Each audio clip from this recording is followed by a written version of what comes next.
আসলে আমরা অত্যন্ত খুশি এবং আনন্দিত যে আপনাদের সাথে পাইছি। সবচেয়ে বড় ভালো লাগতেছে ছোট ছোট শিশুদের দিকে। আমি আপনাদের আন্তরিকভাবে ধন্যবাদ দিতে চাই যে আমাদের আমন্ত্রণে বা নিমন্ত্রণে আপনারা এখানে উপস্থিত হয়েছেন, সেই জন্য আপনাদের সবাইকে আবারও আন্তরিকভাবে অনেক অনেক ধন্যবাদ। আজ তিনবারের প্রধানমন্ত্রী, দেশনেত্রী, আপসহীন দেশনেত্রী, যাকে বলা হয় মাদার অফ ডেমোক্রেসি, তার 80তম জন্মবার্ষিকীতে আপনাদের কাছে দোয়া প্রার্থনা করি। আমরা সবাই তার জন্য সকলে মিলে দোয়া করব। তিনি শারীরিকভাবে অসুস্থ, আমরা তার জন্য দোয়া কামনা করছি।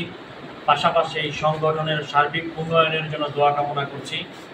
এবং যিনি মাত্রই বলে গেলেন, আমার কাকা শাহরুম কাকা বলে গেলেন যে আমাদের তারুণ্যের অহংকার জনপ্রিয় নেতা তারিক জিয়ার দেশে আসার জন্য প্রার্থনা করছি এবং দেশে এসে যাতে গণতন্ত্র পুনরুদ্ধার এবং গণতন্ত্রকে বেগবান করতে পারে, সেই উদ্দেশ্যে আমরা আপনাদের সকলের কাছে দোয়া কামনা করছি। এই বলেই আমি আমার বক্তব্য শেষ করছি। ধন্যবাদ সবাইকে। আল্লাহ মেহেরবানি করে, আল্লাহ মেহেরবানি করে সকলের প্রত্যেক আশা মাফ করে দিন।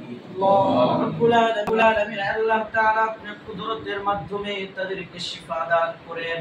আয় আল্লাহ তাআলা আপনার দারুশ শিফা থেকে তাদের করেন।